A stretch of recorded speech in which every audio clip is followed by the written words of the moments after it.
On to Elsa, all right, and here it is.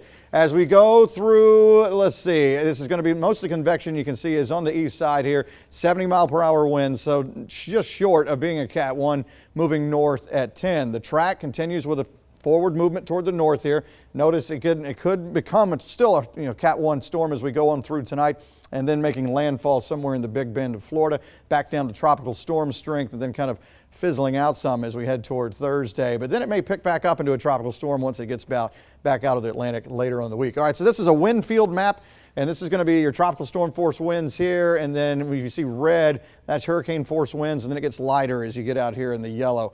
This would show it grazing right by Tampa tonight, somewhere around Cedar Key tomorrow morning with a landfall, and then rolling on up. And notice how the red has disappeared and the orange is starting to shrink down into more like tropical depression type winds here, 40 mile per hour, somewhere in that range as we get into, this is tomorrow night, and then rolling on up as we go through. So that's that map. Let's talk about future view with actually how this looks as we roll through.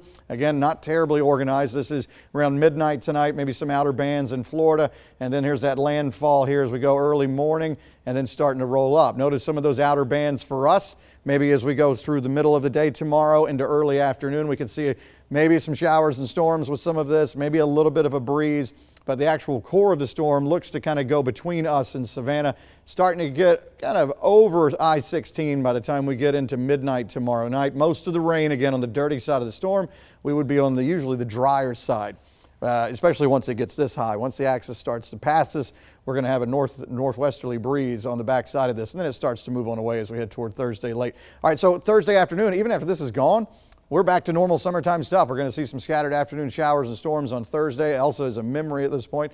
And then we'll probably see some rain again once we get into Friday afternoon. How about rainfall totals with this system? And this is going to take us through Wednesday afternoon tomorrow. The majority of what's going to be seen eventually is going to be on off toward the east here, whereas we're going to see smaller totals. All right, so the wind speeds, you can see that here. Notice 20 to maybe 30 mile per hour wind gusts with some of these bands. This is tomorrow afternoon. Most of it, though, is along the coast here.